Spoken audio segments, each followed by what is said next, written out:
Hello, नमस्कार, सुप्रभात, good morning. Education factory के ऑनलाइन प्लेटफॉर्म पे आप सबका स्वागत है और आज हम डिस्कस करने वाले हैं 18 जनवरी 2025 की कुछ महत्वपूर्ण समसामयिक घटनाएं जो आपके एग्जाम की दृष्टि से काफी महत्वपूर्ण रहने वाली है। तो अगर आप इस चैनल पे नए हो तो चैनल को जरूर सब्सक्राइब करें। आप हमारा टेलीग्राम ग्रुप ज्वाइन कर सकते हैं और प्ले स्टोर से ऐप भी डाउनलोड कर सकते हैं। इन सब का लिंक आपको वीडियो के डिस्क्रिप्शन में मिलेगा।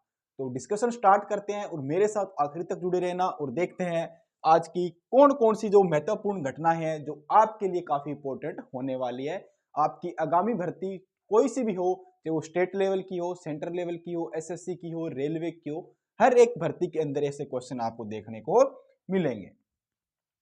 तो सबसे पहले बात करते हैं आज का हमारा फर्स्ट क्वेश्चन। और क्वेश्चन नंबर पहला कौन सा है, अगर मैं बात करूं तो फर्स्ट क्वेश्चन, हाल ही में किसे सरकार के द्वारा किस आयोग का पुनर्गठन किया गया है। सरकार के द्वारा कौन से आयोग का अभी हाल ही में पुनर्गठन किया गया। तो वो कौन सा आयोग है बेटा, वो हमारा है परमाणु ऊर्जा आयोग। परमाणु ऊर्जा आयोग का क्या पुनर्गठन किया गया है। इसकी पहले स्थापना कब हुई, सबसे पहले स्थापना की मैं बात करूं तो इसकी स्थापना बेटा कब हुई थी, 1948 को इसकी स्थापना हुई थी। 1948 को स्थापना हुई थी।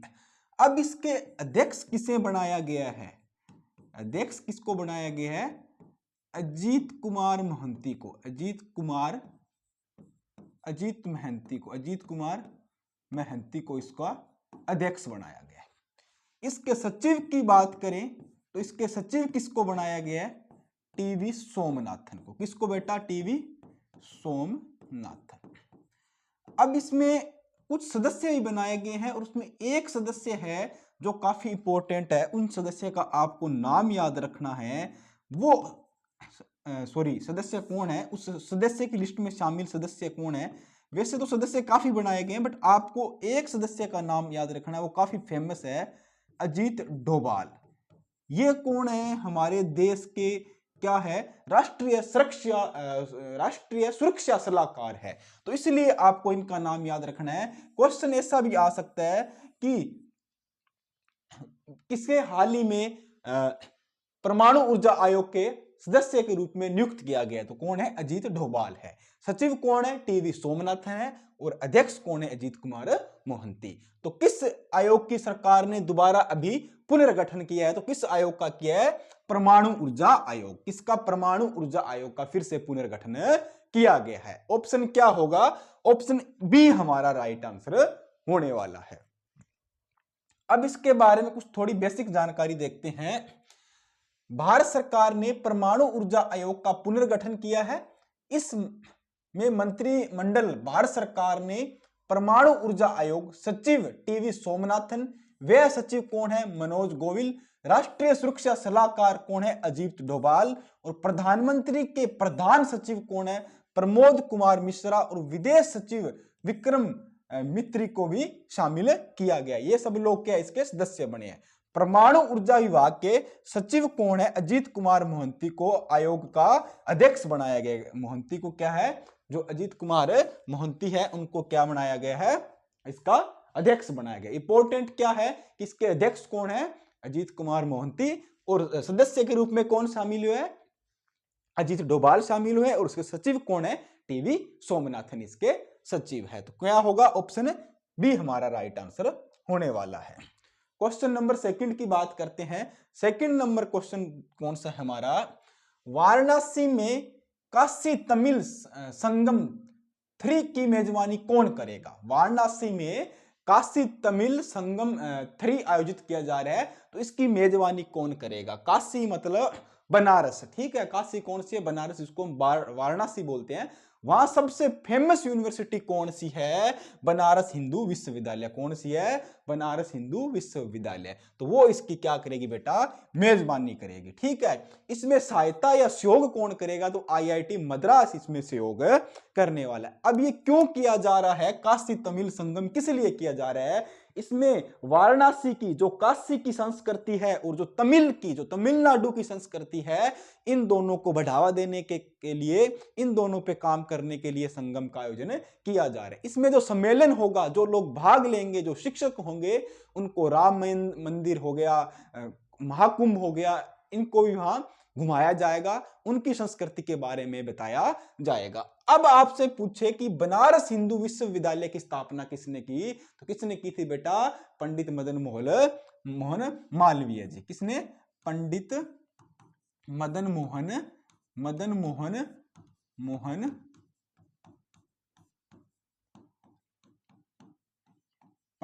मोहन मालवीय जी ने क्या की थी? इनकी किसकी स्थापना की थी? बनारस हिंदू विश्वविद्यालय, इसको हम BHU बोलते हैं। तो ऑप्शन बी हमारा राइट आंसर होने वाला है। इसके बारे में थोड़ी जानकारी देखें तो काशी तमिल संगम का तीसरा संस्करण 15 से 24 फरवरी 2025 तक आयोजित होगा। 15 से लेकर 24 फरवरी 2025 तक आयोजित होने वाला है। इसका उद्देश्य तमिलनाडु और वाराणसी के ऐतिहासिक और सांस्कृतिक संबंधों को क्या करना है? मजबूत करना है। वाराणसी के और जो तमिलनाडु के सांस्कृतिक जो कल्चरल रिलेशनशिप है, इसको क्या है? एक मजबूत करना है, नेक्स्ट लेवल पे ले जाना है। IIT मद्रास इस कार्यक्रम की तैयारी कर रहा है, मतलब सहयोग कर रहा है। और ऑर्गेनाइजेशन कौन करेगा? BHU इस कार्यक्रम की, जबकि मेजबानी BHU करेगा। मतलब इसकी मेजबानी कौन करेगा? ऑर्गेनाइज कौन करेगा? BHU इसको करने वाला है।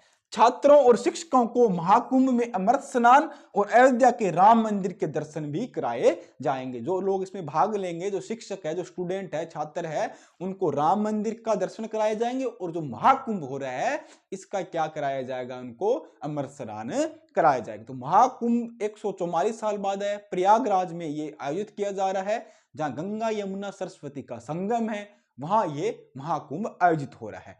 यूपी में कितने जिले हैं? 75 जिले हैं। जबकि एक बार टेम्परेरी बेस पे जो महाकुंभ हो रहा है आयोजित, उस जगह को क्या है? इन्होंने 76वां जिला घोषित कर दिया है। वहां 25 सेक्टर बनाए गए हैं। ठीक है, एक डिस्ट्रिक्ट का दर्जा दे दिया एक बार महाकुंभ को। ठीक है, तो ये बात भी आपको याद रखना है। और कुंभवाणी ऐप भी लॉन्च किया गया है, जिसकी फ्रीक्वेंसी है 103.5 हर्ट्ज इसकी फ्रीक्वेंसी है। क्वेश्चन नंबर 3, किस हवाई अड्डे ने fast track immigration trusted traveller programme सबसे पहले शुरू किया है? तो कौन सा हवाई अड्डा है जिसने क्या किया बेटा? Fast track immigration trusted traveller programme जारी किया। इसका मतलब क्या है? जो लोग इमिग्रेशन है, मतलब इमिग्रेट करते हैं, दूसरे देशों में जाते हैं या आते हैं, जो भी है, मतलब विदेशी यात्रा करते हैं, उनकी सुविधा के लिए फास्ट ट्रैक का मतलब सिस्टम स्टार्ट किया है।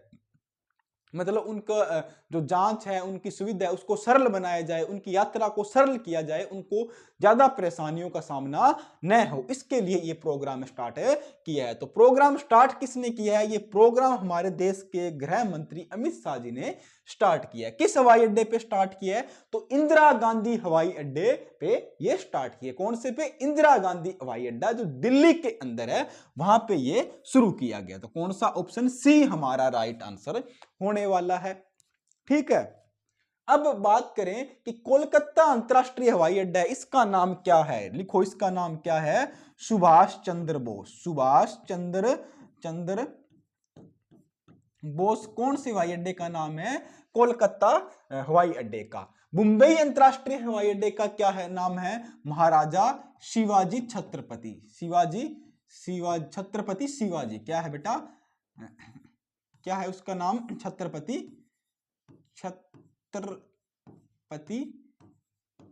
शिवाजी। छत्रपति शिवाजी उस अंतरराष्ट्रीय हवाई अड्डे का नाम है। कौन से? मुंबई वाले का। ठीक है, चेन्नई वाले का चेन्नई नाम है, दिल्ली वाले का इंदिरा गांधी नाम है।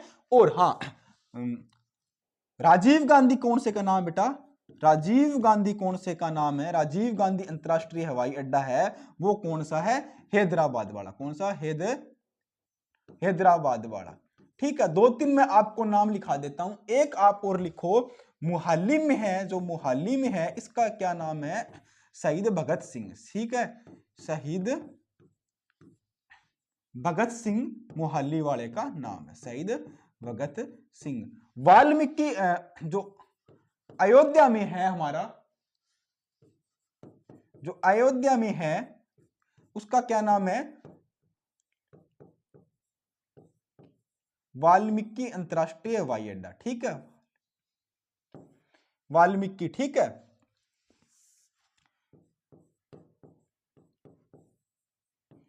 वाल्मीकि अंतरराष्ट्रीय हवाई अड्डा अयोध्या वाले का नाम है।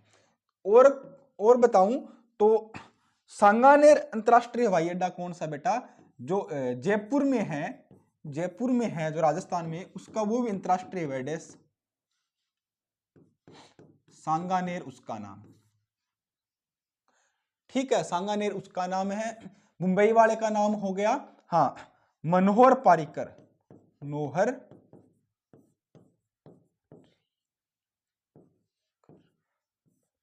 मनोहर पारिकर कौन से वाले का नाम बेटा?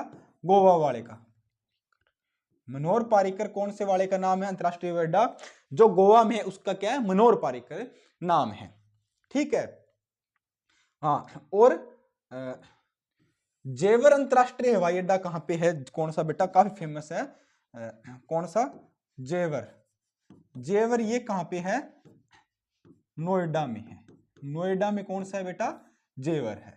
नोएडा में कौन सा है? जेवर है। उसके बाद चौधरी चरण सिंह हो गया, ये हमारा कहां पे है? लखनऊ में है। इस तरह के काफी सारे हवाई अड्डे हैं इनके, पर इंपॉर्टेंट मैंने 5-7 आपको इनके बारे में बता दिया। चलते हैं नेक्स्ट, थोड़ी जानकारी देख ले। अमित शाह ने अहमदाबाद से fast track and immigration trust travel programme launch किया है, जो अंतरराष्ट्रीय यात्रियों के लिए तेज, सुरक्षित और सरल इमिग्रेशन प्रक्रिया को सुनिश्चित करेगा। कि कौन सी? तेज होगी, सरल होगी।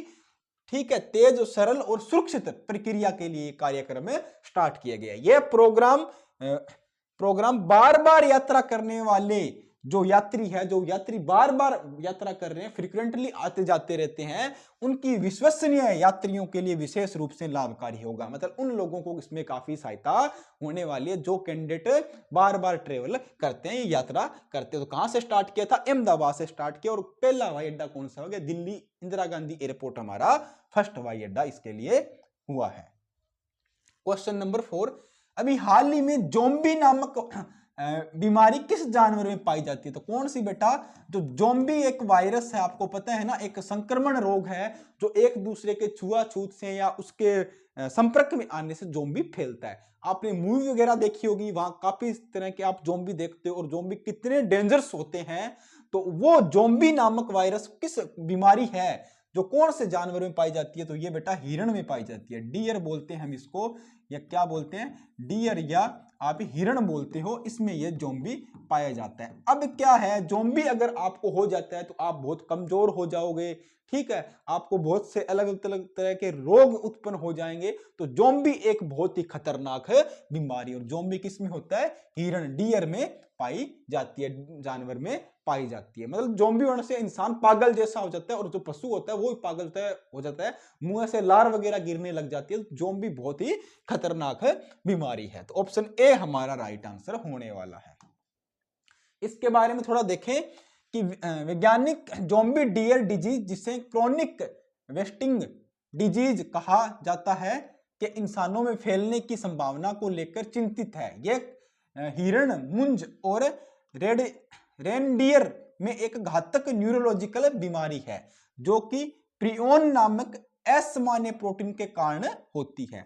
यह संक्रमित जानवरों के मल, मूत्र, लार, मांस और दूषित मिट्टी या पानी के संपर्क में आने से फैलती है। अगर किसी को ज़ोंबी हो गया, एक हिरण को, अगर दूसरा हिरण उसके मल, मूत्र, लार या उसके जो पानी पीता है, वो चारा खाता है, वो उसका यूज करेगा या उसके संपर्क में आएगा, तो उसको भी फैल जाएगी। इसमें क्या होता है? इसके लक्षण क्या है? तेजी से वजन कम होगा, कमजोरी आएगी, थकावट रहेगी, असंतुलित चलना हो जाएगा, और अत्यधिक लार टपकना स्टार्ट हो जाएगी। लार टपकना स्टार्ट हो जाएगी, वजन कम हो जाएगा बहुत जल्दी, थकावट महसूस होगी, कमजोरी होगी शरीर के अंदर, और चलना, अगर आप संतुलित तरीके से नहीं चल पाओगे, मतलब संतुलित तरीके से खड़े भी नहीं हो पाओगे, तो मतलब असंतुलन, आपका अनबैलेंस बॉडी आपकी हो जाएगी। तो आपको मतलब ज़ोंबी है। ठीक है, ये इसके लक्षण हैं।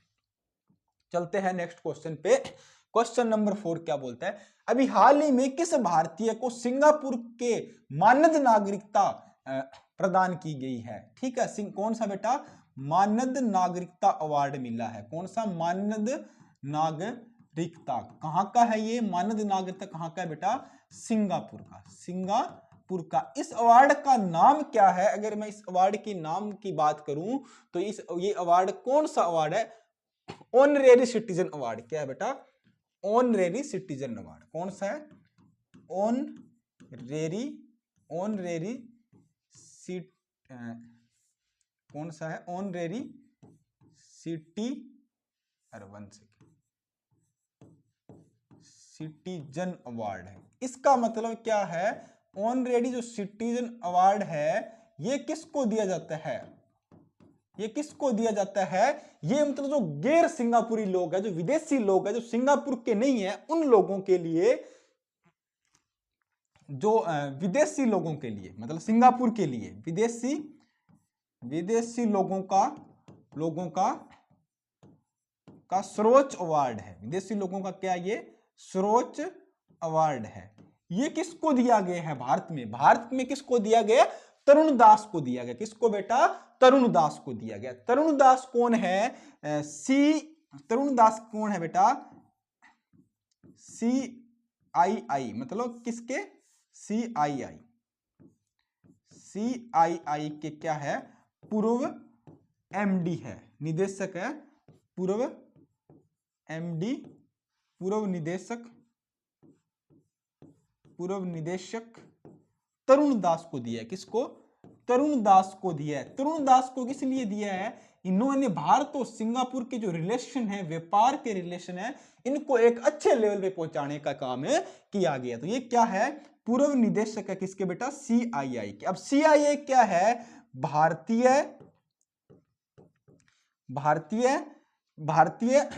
भारतीय औद्योगिक परिसंघ, भारतीय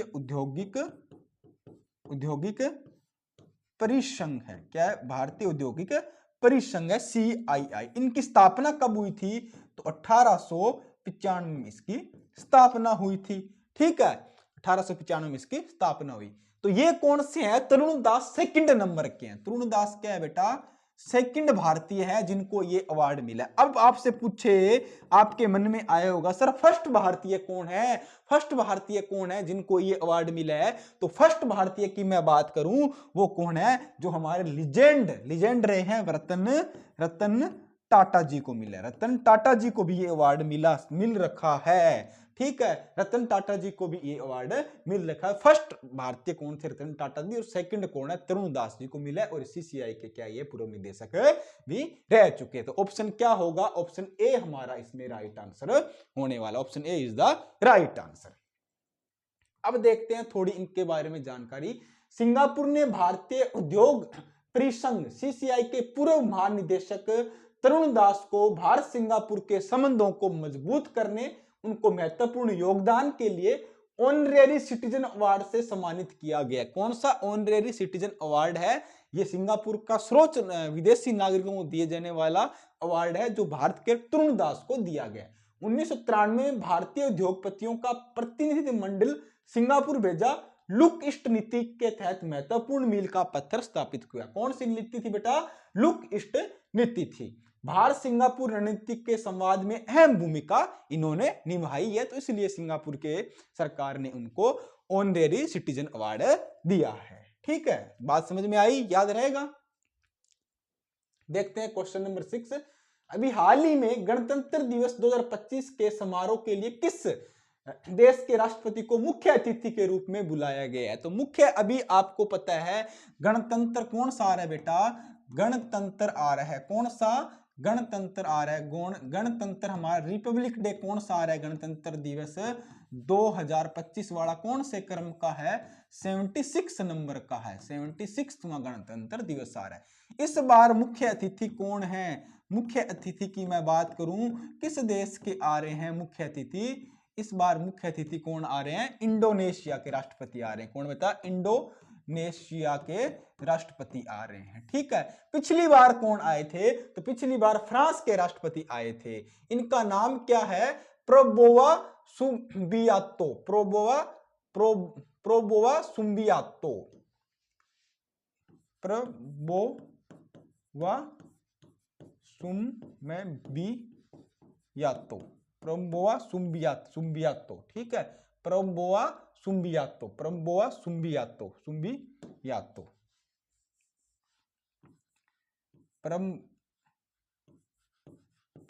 परम्बोआ सुबियांतो इनका नाम है, ठीक है। ये कहां के है? ये इंडोनेशिया के राष्ट्रपति है, इनको बुलाया गया। तो ऑप्शन सी हमारा इसमें राइट आंसर होने वाला है। ऑप्शन ए हमारा राइट आंसर होने वाला है। तो इंडोनेशिया की राजधानी क्या है? जकार्ता इंडोनेशिया की राजधानी है। जापान की टोक्यो है, जापान की क्या है बेटा? टोक्यो है।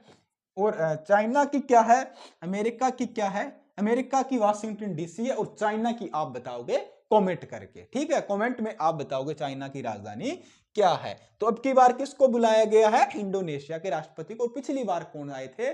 फ्रांस के राष्ट्रपति जो मैनुअल मैक्रो आए थे, ठीक है। हर बार हम किसी न किसी एक देश के राष्ट्रपति को मुख्य अतिथि के रूप में यहाँ पे बुलाते हैं। इंडोनेशिया के राष्ट्रपति प्रोबोवो सुबियांतो 26 जनवरी 2025 के दिल्ली में आयोजित 76वें गणतंत्र दिवस समारोह के मुख्य अतिथि के रूप में यहाँ पे पधारने वाले हैं। इससे पहले इंडोनेशिया के पहले राष्ट्रपति कब आए थे? सबसे पहले 1950 में सबसे पहले इंडोनेशिया के राष्ट्रपति आए थे। और अब की बार दूसरी बार इनको बुलाया गया है। गणतंत्र दिवस समारोह के मुख्य अतिथि 2024 में फ्रांस के राष्ट्रपति इमैनुअल मैक्रो को मुख्य अतिथि के रूप में यहाँ पे पधारे थे, ठीक है। 2024 में कौन आए थे? फ्रांस वाले आए थे। तो 25 में कौन आ रहे हैं? इंडोनेशिया के राष्ट्रपति आ रहे वाले। तो विदेश मंत्रालय द्वारा इस संबंध में जानकारी दी गई है। और इसमें भारत और इंडोनेशिया के संबंध भी काफी मजबूत होंगे। हो सकता है कुछ एग्रीमेंट भी साइन हो। जैसे भी कोई और अपडेट आएगी तो आपको मिल जाएगी, ठीक है।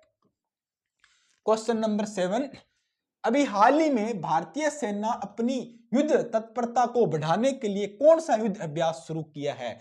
तो भारतीय सेना ने कौन सा युद्ध अभ्यास शुरू किया है अपनी तत्परता बढ़ाने के लिए? इसमें कौन सी है? एक तो बेटा आर्मी है और एक कौन सी है? एयरफोर्स है। दोनों ने ये काम स्टार्ट किया है, आर्मी और एयरफोर्स ने। तो वो कौन सी है एक्सरसाइज? कौन सी है? डेविल स्ट्राइक है बेटा। कौन सी है? डेविल स्ट्राइक है। कौन सी? डेविल स्ट्राइक है। अब आर्मी डे कब आता है? आर्मी डे आता है 15 जनवरी को, ठीक है, ठीक है। आर्मी डे 15 जनवरी को आता है। और एयरफोर्स डे कब आता है? इसका डे कब आता है बेटा? 8 अक्टूबर को। याद रख लेना। ये भी क्वेश्चन आते हैं कि वायुसेना दिवस कब आता है, नेवी का दिवस कब आता है, या भारतीय सेना दिवस कब मनाया जाता है, ये भी आपको याद रखना है। तो ये आर्मी और एयरफोर्स ने मिलकर अपनी जो युद्ध की तैयारियां हैं उनको जांचने के लिए, उसको परखने के लिए एक युद्ध अभ्यास स्टार्ट किया गया है, एक्सरसाइज डेविल स्ट्राइक। कौन सी? डेविल स्ट्राइक स्टार्ट की गई है। तो ऑप्शन क्या है हमारा? बी राइट आंसर होने वाला। सी हमारा राइट आंसर होने वाला है। रक्षा मंत्री कौन है? रक्षा मंत्री की बात करूं तो रक्षा मंत्री कौन है हमारे? राजनाथ सिंह। कौन है? राजनाथ सिंह, ठीक है। सीडीएस कौन है बेटा? अनिल चौहान। सीडीएस कौन है? ये भी याद रखना। अनिल चौहान हमारे क्या है? सीडीएस है भारत के, ठीक है। ये भी आपको याद रखना है। तो ऑप्शन सी हमारा राइट आंसर होने वाला है। अब देखते हैं थोड़ी बेसिक जानकारी। भारतीय सशस्त्र बल 16 से 19 जनवरी 2025 को एक्सरसाइज डेविल स्ट्राइक सैन्य अभ्यास को आयोजित करने जा रहा है। कौन सी सैन्य अभ्यास? कौन सा है? डेविल स्ट्राइक को। अभ्यास भारतीय सेना के नेतृत्व में होगा। इसका उद्देश्य युद्ध तत्परता को बढ़ावा देना है। मतलब जो आप युद्ध की तैयारियां कितनी है, युद्ध की तत्परता है, उसको जांचने के लिए, उसको बढ़ावा देने के लिए किया जा रहा है। इसमें उच्च तीव्रता वाले युद्ध संचालन की सिमुलेशन होगी, जिसमें उन्नत रणनीति और नवीनतम युद्ध नीति तकनीकों का उपयोग किया जाएगा। अभ्यास उत्तरी सीमाओं पर किया जाएगा। इसमें सेना, वायुसेना और विशेष बल संयुक्त अभ्यास करेंगे। इसमें आर्मी और हमारी वायुसेना इसमें भाग लेने वाले। उत्तरी कमान की तरफ ये आयोजित किया जाएगा। इसमें युद्ध की रणनीति, युद्ध से संबंधित जितनी भी टेक्नोलॉजी है उन पे अभ्यास ये आयोजित किए जाने वाला है। तो किसका नाम क्या रहेगा? इसका नाम है डेविल स्ट्राइक। क्या बेटा? Devil strike. क्वेश्चन नंबर 8, किस भारतीय कंपनी ने फायरफ्लाई नामक भारत का पहला निजी हाई स्पेक्ट्रम इमेजिंग उपग्रह तारामंडल प्रस्तुत किया। तो भारत की कौन सी निजी कंपनी है जिसने जो एक उपग्रह लॉन्च किया? कौन सा उपग्रह लॉन्च किया है? हाइट स्पेक्ट्रम इमेजिंग उपग्रह लॉन्च किया। कौन सा? हाइट स्पेक्ट्रम इमेजिंग उपग्रह, हाइट स्पेक्ट्रम इमेजिंग उपग्रह लॉन्च किया है। भारत की पहली जो कंपनी है वो, उसका नाम क्या है? तो वो कौन सी है बेटा? पहली कंपनी हमारी पिक्सेल वैद्युत कंपनी है। कौन सी बेटा? पिक्सेल वैद्युत कंपनी है। ऑप्शन ए हमारा राइट आंसर होने वाला है। इन्होंने कौन सा क्या लॉन्च किया है? फायरफ्लाई। क्या बेटा? फायरफ्लाई नामक भारत का पहला, मतलब निजी, ये क्या है?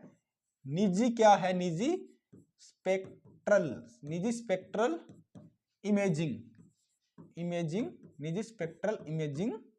इमेजिंग उपग्रह है। ठीक है, किसने लॉन्च किया है? तो पिक्सेल ने लॉन्च किया है। ये पहली निजी कंपनी है। ठीक है, पहली निजी कंपनी, उसका नाम क्या है? फायरफ्लाई है। ऑप्शन ए हमारा राइट आंसर होने वाला है। अब देखते हैं, फायरफ्लाई तारामंडल के पहले 3 उपग्रहों का स्पेसएक्स के ट्रांसपोर्ट 12 मिशन के तहत कैलिफोर्निया के सफलतापूर्वक से प्रक्षेपित किया गया है। यह उपग्रह फायरफ्लाई पिक्सेल का प्रमुख हाई स्पेक्ट्रल इमेजिंग समूह है। किसका है बेटा? पिक्सेल प्रमुख का क्या है? फायरफ्लाई पिक्सेल का क्या है? हाई स्पेक्ट्रल इमेजिंग समूह है।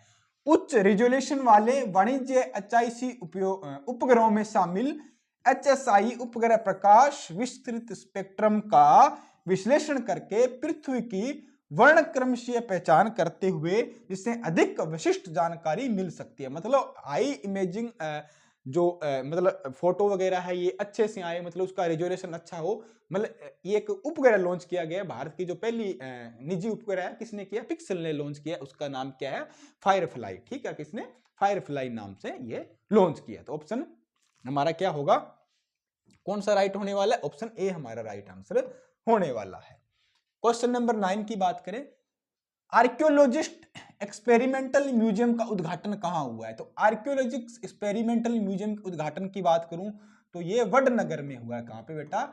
वडनगर में इसका आयोजन किया गया है। अब आर्कियोलॉजिस्ट एक्सपेरिमेंटल म्यूजियम का मतलब क्या? आर्कियोलॉजी मतलब कहते हैं जो हमारे भारतीय जो पुरातत्व विभाग है, जो पुराने जो है, जो आर्कियोलॉजिस्ट इंडिया की जो साइट्स है, जो पुरानी जो चीजें हैं, जो खदान के बारे में सॉरी हम जब खुदाई वगैरह करते हैं उस टाइम जो निकलती है, जैसे कोई सभ्यता निकलती है, आर्कियोलॉजी डिपार्टमेंट के अंदर आती है, इनका जो एक्सपेरिमेंट करने के लिए एक म्यूजियम का उद्घाटन किया गया। तो वो कहां किया है? वडनगर में किया। कहां पे?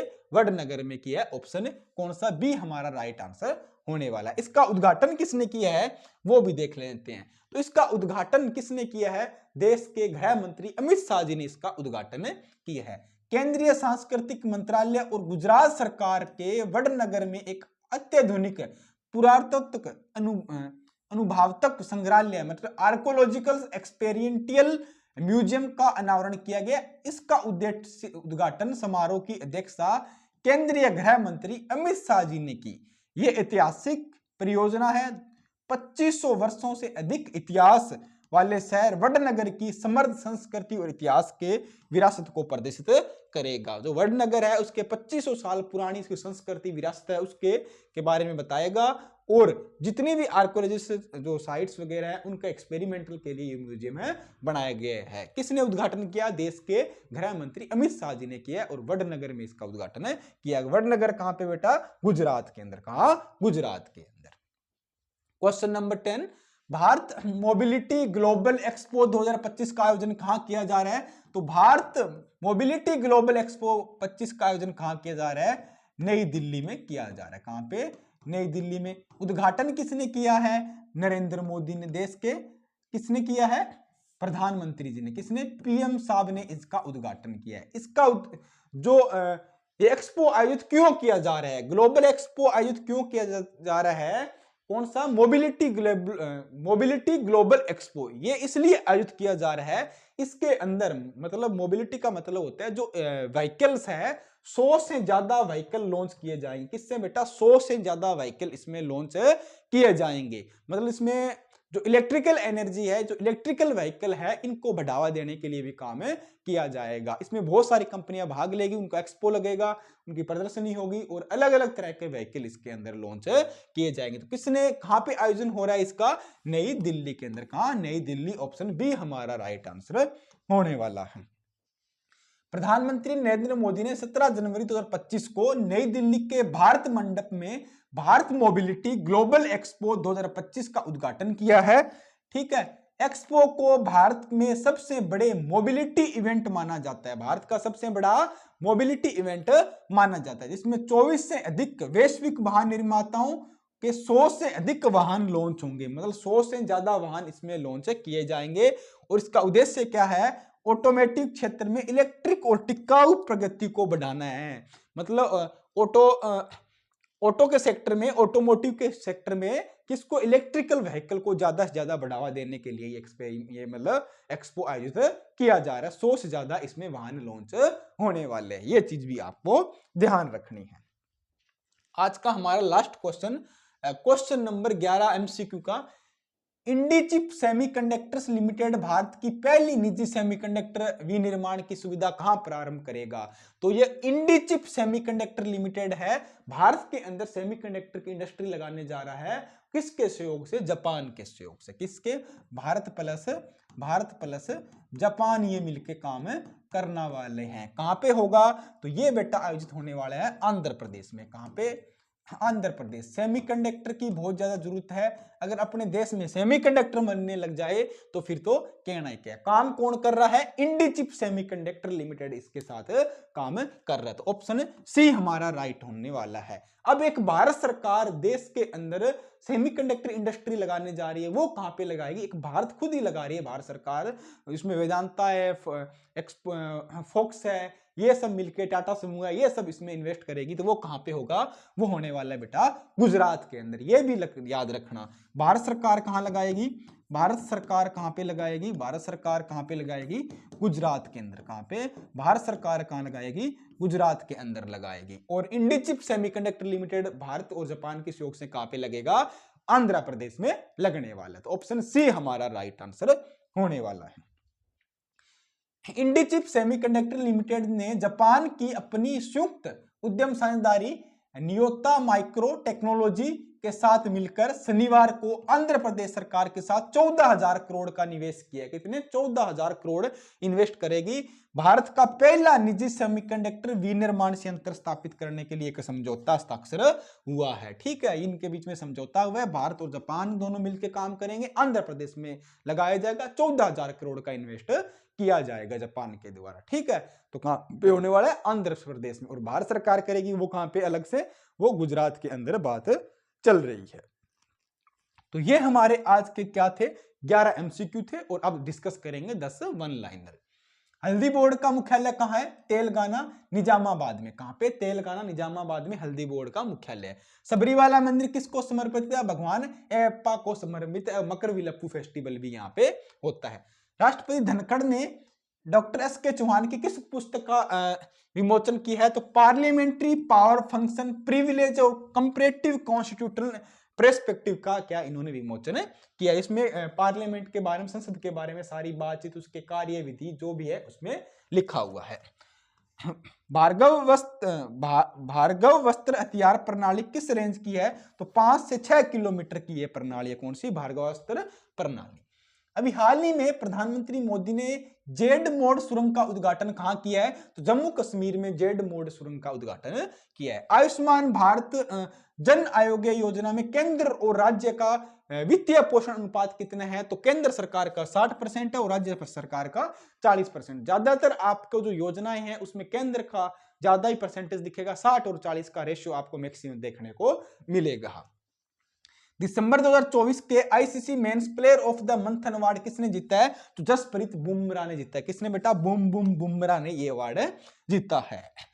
लॉर्सन एंड ट्रूबो ने भारतीय नौसेना के लिए कौन से बहुउद्देशीय पोत एमपीवी लॉन्च किया है? तो आईएनएस उत्कर्ष लॉन्च किया है। कौन सा? आईएनएस उत्कर्ष लॉन्च किया है। विदेश मंत्री जयशंकर ने स्पेन यात्रा के दौरान स्पेन के साथ किन दो समझौतों पर हस्ताक्षर किए हैं? तो खेल सहयोग स्थानीय शहरी विकास के लिए, किसमें? खेल के सहयोग स्थानीय शहरी विकास के लिए समझौता किया, मतलब सांस्कृतिक और एआई के लिए भी समझौता किया है। स्वामी विवेकानंद जी ने अमेरिका स्थित शिकागो में विश्व धर्म सम्मेलन महासभा को कब संबोधित किया था? तो 1893 में इन्होंने इसको संबोधन किया था। तो ये हमारे आज के 11 एमसीक्यू और 10 वन लाइनर थे। उम्मीद करता हूं आप पसंद भी आए होंगे, अच्छे भी लगे होंगे, समझ में भी आए होंगे। तो अपने नोट्स वगैरह बनाते रहें, डेली आपको क्लास मिलेगी। वीडियो को ज्यादा से ज्यादा शेयर करें। आपका एक एक लाइक और एक एक कमेंट हमें काफी मोटिवेट करता है। और जिन क्वेश्चनों के मैं पूछता हूं उनका कमेंट जरूर किया करो। तो फिर कल मिलते हैं एक नई क्लास में, नेक्स्ट वीडियो में, नेक्स्ट अपडेट के साथ। तब तक जुड़े रहें। जय हिंद, धन्यवाद।